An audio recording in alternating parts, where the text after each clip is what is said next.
In 1952, a mother did not buy a $12 bottle of red chemicals to cure her hacking child. She simply walked to her pantry and pulled out a raw yellow onion and a jar of dark honey. She knew how to pull powerful medicine directly from the earth without paying a corporation for artificial dyes. Big pharmaceutical companies want you to forget these primitive recipes, but we are going to remember them today. These 25 forgotten cough syrups were not designed in sterile clinical laboratories by men wearing white coats. They were born on wooden kitchen tables by people stretching a single dollar bill across an entire week. They relied on raw nature and generational wisdom to soothe raw throats and clear infected lungs. Let us count down the 25 forgotten poor man cough syrups from the 1950s that no one makes anymore. Number 25 is the black radish and sugar bleed. A mother would take a large black radish and hollow out the center with a sharp paring knife. She would fill that empty raw bowl with cheap white sugar and leave it sitting on the counter overnight. By morning, the sugar had drawn all the powerful spicy juices out of the radish to create a thick, golden syrup. This liquid was deeply pungent and tasted like sweet fire going down a sore, swollen throat. The radish contained natural compounds that acted as a heavy expectorant to break up deep chest congestion. It was a staple in Eastern European households where winter winds brought brutal, unbroken coughing fits. It cost pennies to make and worked faster than anything you could buy in a modern glass bottle. Number 24 is the apple cider vinegar and cayenne scorch. When a cough was dry and unproductive, the body needed a violent shock to start moving the trapped mucus. A tablespoon of raw, unfiltered apple cider vinegar was mixed with a heavy pinch of ground cayenne pepper.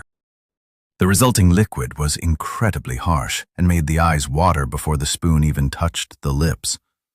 Swallowing this mixture caused a sudden burning sensation that immediately dilated the blood vessels in the throat. The heat from the pepper forced the lungs to open up, while the vinegar killed off lingering surface bacteria. It was a medicine built on suffering, but it stopped a tickling cough completely in its tracks. Strong men dreaded taking it, but they never denied its absolute raw effectiveness. Number 23 is the basic lemon and glycerin drop. Before glycerin was solely associated with industrial cosmetics, it was a common edible item found in neighborhood pharmacies. Mothers would mix food-grade glycerin with freshly squeezed lemon juice to create a perfectly smooth, clear syrup. The glycerin coated the back of the throat with a slick protective barrier that lasted for hours. The lemon provided a massive dose of vitamin C and a sharp acid bite to cut through thick phlegm. Sick children actually loved this remedy because it tasted like a sweet, sour candy melting on their tongues. It prevented the dry, hacking coughs that kept entire households awake in the middle of the night. This simple combination was eventually stolen by candy companies to make modern, expensive throat lozenges. Number 22 is the wild pine needle brew. For families living near deep forests, the cure for a winter respiratory infection was hanging right outside their windows. They would gather fresh green needles from eastern white pine trees and boil them down into a dark, heavy tea. Adding a spoonful of molasses turned this bitter tea into a thick, sticky syrup, smelling of the deep woods. Pine needles hold immense amounts of natural vitamin C and possess incredibly strong expectorant qualities. Drinking this syrup felt like breathing in the cold, clean air of a pristine winter forest. It thinned out the thickest lung congestion and helped patients finally draw a full, deep breath. Pharmaceutical companies cannot patent a tree, so this miraculous remedy was slowly erased from modern memory. Number 21 is the crushed garlic and thyme steep. Garlic was the ultimate poor man antibiotic long before penicillin was available at the corner drugstore. A desperate mother would crush 4 cloves of raw garlic and boil them gently with dried garden thyme. She strained the pungent water and mixed it heavily with raw honey to mask the intense, savory flavor. The essential oils in the thyme worked to relax the spasming muscles of the respiratory tract. The garlic acted as a ruthless killer of bacterial infections settling deep inside the lungs. The smell of this syrup was overpowering and lingered on the breath of sick children for days. But the foul odor was a small price to pay for surviving a brutal bout of winter bronchitis. Here is the first pattern break of our journey. You have to realize that these people viewed illness completely differently than we do today. They did not have the luxury of feeling annoyed by a cold or calling in sick to an office job. A chest infection for a manual laborer in the 1950s meant no paycheck and potential starvation for his family.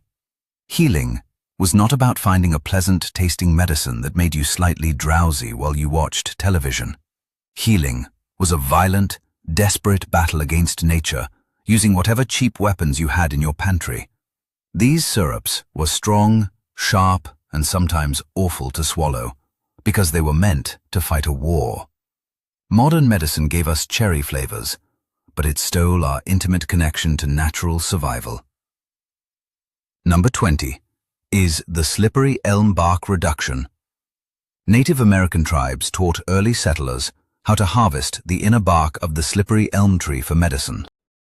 By the 1950s, country folks still boiled this stringy bark until the water turned into a thick gel. They sweetened this strange mucilage with a little brown sugar to make it palatable for sick, crying children.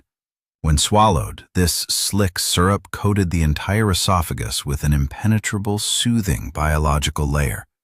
It stopped the agonizing pain of a throat rubbed raw by days of constant, violent coughing. It felt like drinking liquid velvet and provided relief that lasted far longer than modern chemical sprays. You had to know your trees to make it, which is a skill completely lost to the modern world. Number 19 is the molasses and baking soda foam. Sometimes the cheapest ingredients created the most fascinating chemical reactions right on the kitchen spoon.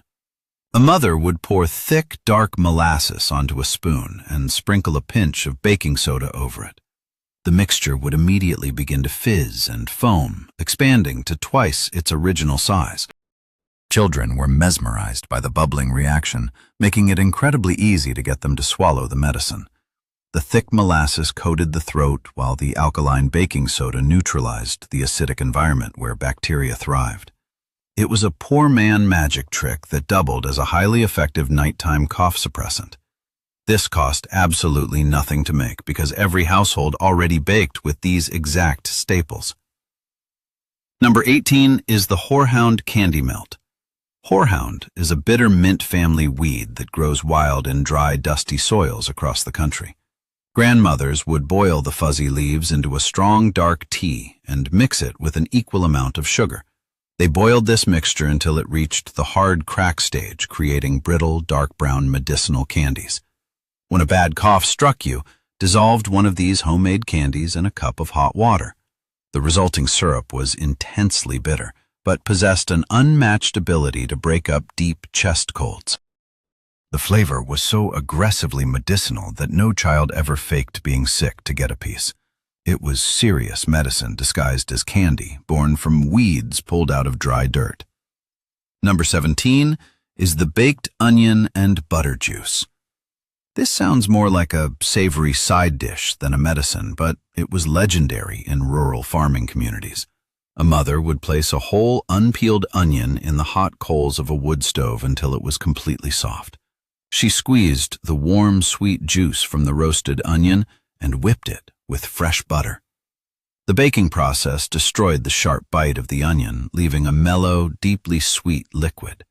The melted butter provided soothing fats that coated a dry throat and eased painful swallowing. Swallowing this warm, savory syrup before bed stopped nighttime coughing fits almost instantly. It was the ultimate comfort medicine, made from the dirt-cheapest ingredients available on a farm. Number 16 is the peppermint and eucalyptus oil drop. Before vapor rubs became commercialized in plastic jars, people inhaled and drank their aromatic medicines. A family would keep tiny glass vials of pure peppermint and eucalyptus essential oils in the medicine cabinet. Just 2 drops of these powerful oils mixed into a spoonful of warm honey created a potent clearing syrup. The moment the spoon entered the mouth, the vapors rushed up into the nasal passages and cleared the sinuses. The intense mint flavor shocked the vocal cords and immediately suppressed the physical urge to cough. It was a highly concentrated remedy that required careful measuring because the pure oils were fiercely strong. This primitive syrup laid the foundation for every modern cough drop sold in stores today. Number 15 is the ginger root and clove burn. When the winter chill settled deep into the bones, a cold, damp cough could linger for months. People turned to spicy, warming roots imported from far away, but sold cheaply at the local market. Fresh ginger root was grated heavily and boiled with whole dried cloves until the water turned dark yellow. Adding local honey transformed the spicy water into a thick syrup that burned pleasantly all the way down the chest. The ginger forced the body to sweat out the fever, while the cloves acted as a mild topical anesthetic. It tasted like an aggressive holiday spice drink, but it worked ruthlessly to kill lingering infections. This warm syrup brought heat back into a body that felt completely frozen by winter illness. Here's the second pattern break. The food industry and the pharmaceutical industry used to be completely separate entities. But in the mid-20th century, corporations realized they could synthesize these natural flavors and bottle them cheaply. They stripped away the raw healing elements and replaced them with high-fructose corn syrup and artificial dyes. They convinced an entire generation of mothers that buying a red chemical syrup was safer and more modern. They made us believe that slicing an onion or boiling a root was primitive peasant behavior. We traded actual cures for convenience and surrendered our self-reliance to greedy men in boardrooms. We forgot that nature provided everything we needed long before pharmacies existed on every street corner. Number 14 is the pure licorice root boil. Real licorice has nothing to do with the red plastic candy ropes sold in modern movie theaters. Actual licorice root is a woody, sweet stick that possesses incredible anti-inflammatory properties. Mothers would boil these hard, fibrous roots for hours until the water became a thick, naturally sweet syrup. This dark brown liquid contained glycyrrhizin, which specifically targets and soothes inflamed respiratory tissues. It was a favorite among aging men who suffered from chronic smoker's coughs caused by cheap, unfiltered cigarettes. A small spoonful coated the throat and significantly reduced the painful hacking that tore at their lungs. It was an earthy, ancient medicine that modern science completely abandoned for synthetic substitutes. Number 13 is the flaxseed and lemon slide. Flax seeds were cheap agricultural products used mostly for animal feed or baking dense breads. But when you boil a handful of whole flax seeds in water, they release a thick, soothing, gelatinous substance. Straining this hot liquid and mixing it with lemon juice created a perfectly smooth medicinal syrup. The slick texture of the flax water lubricated the dry, irritated membranes of a sore throat. It allowed a patient to swallow food without wincing in pain and stopped the dry tickle that causes constant coughing. It tasted extremely bland and earthy, but the physical relief it provided was instantaneous and undeniable. This was a masterclass in utilizing poor man ingredients to mimic the effects of expensive medical treatments. Number 12 is the elderberry reduction syrup. Long before elderberry gummies became expensive, trendy supplements, they were a staple of rural poverty medicine. Families would forage for wild black elderberries in the late summer and dry them for the brutal winter months. They boiled the dried berries with water and raw sugar until it reduced to a thick, dark purple syrup. This heavy syrup was packed with massive amounts of wild antioxidants that aggressively attacked viral infections. Taking a spoonful of this dark liquid felt like swallowing the concentrated life force of the summer forest. It shortened the lifespan of a severe winter cold by days and broke up heavy chest congestion. It was a delicious, powerful medicine that grew completely free in the wild ditches along country roads. Number 11 is the warm butter and brown sugar melt. When a family had absolutely nothing left in the pantry, this was the remedy of last resort.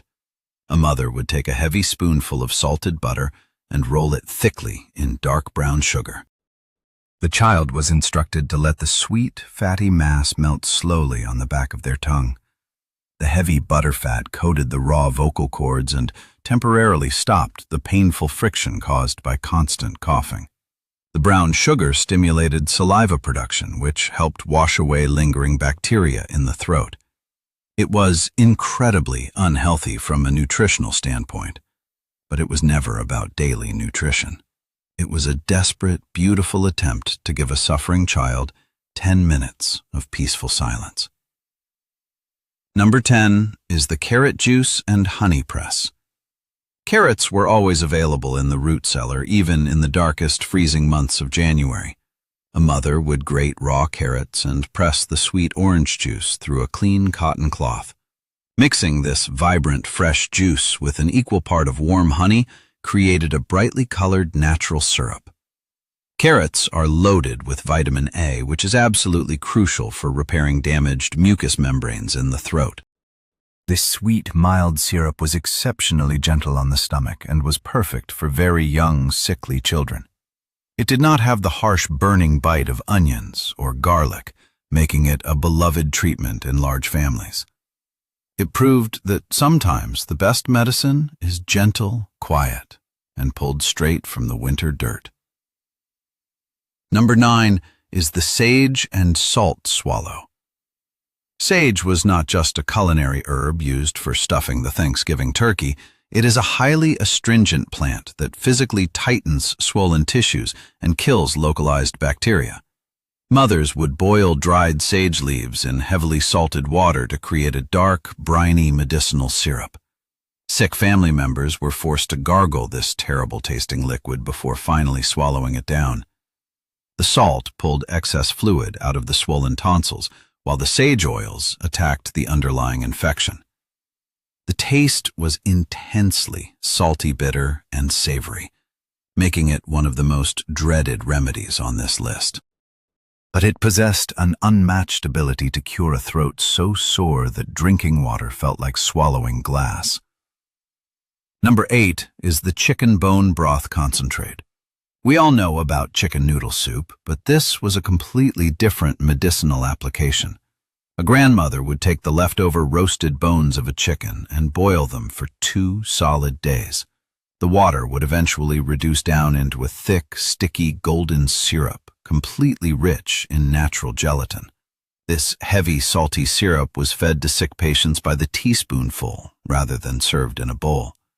The concentrated collagen coated the throat, while the dense minerals provided energy to a body fighting a fever. It was the absolute essence of the animal, extracted slowly to keep a sick human being alive. This was survival cooking at its absolute finest, using garbage bones to create liquid gold. Number 7 is the raw cabbage leaf and honey drip. Cabbage was the ultimate survival vegetable for the poor because it lasted for months in a cold cellar. A mother would chop a raw cabbage leaf into tiny pieces and cover it completely with dark honey. As it sat on the counter, the honey drew the natural sulfur compounds out of the tough green leaves. The resulting thin syrup smelled distinctly of sulfur, but possessed incredible anti-inflammatory properties. Swallowing this strange green-tinted liquid reduced the swelling in the bronchial tubes and calmed harsh coughs. It was a bizarre-looking remedy that utilized the hidden medicinal power of the cheapest vegetable on earth. People survived brutal winters using exactly this kind of odd, desperate ingenuity. Here is the third pattern break. When you listen to these recipes, you hear the rhythm of a completely different era of human existence.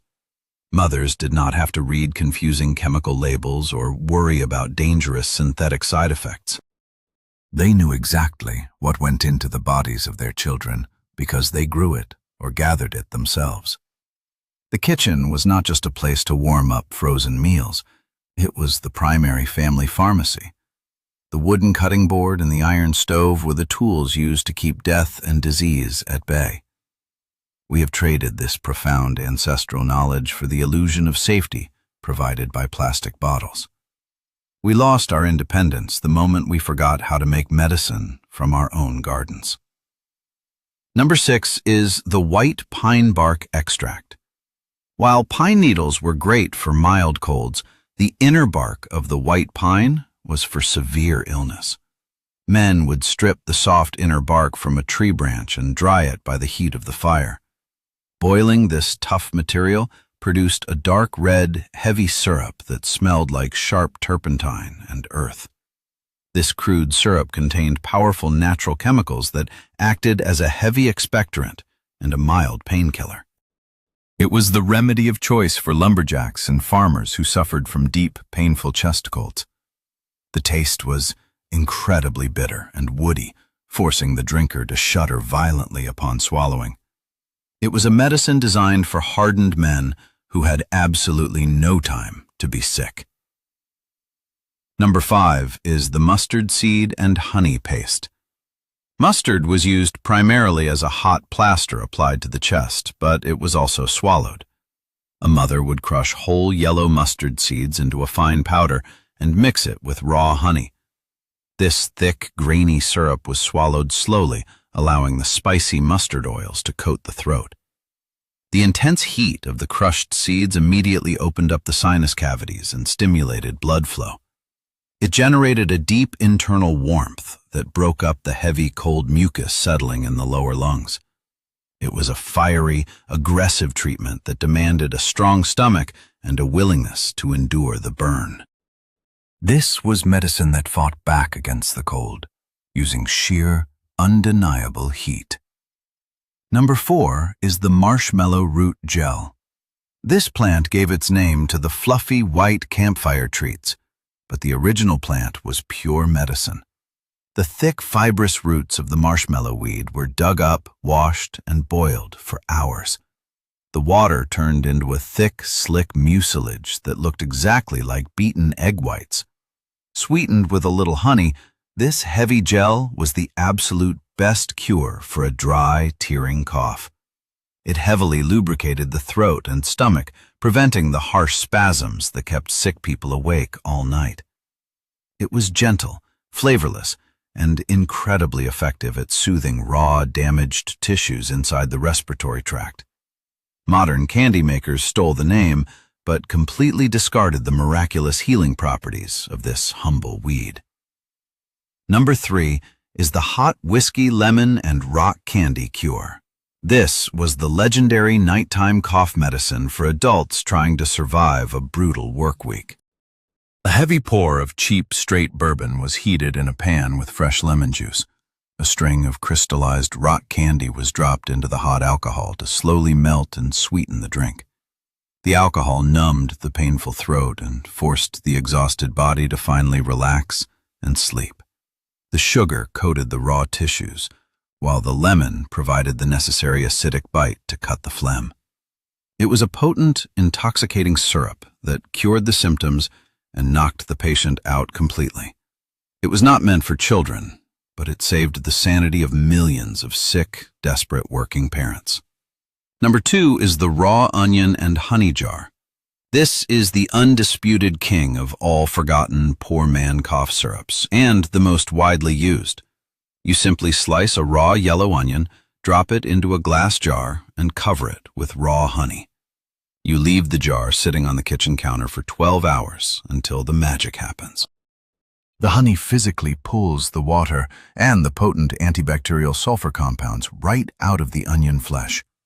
It creates a thin, sweet liquid that tastes surprisingly delicious and lacks the harsh bite of raw onion.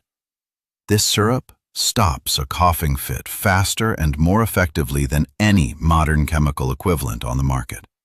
It costs less than $1 to make and lasts for weeks in a cold, dark pantry. Number 1 is the raw garlic honey and cayenne inferno.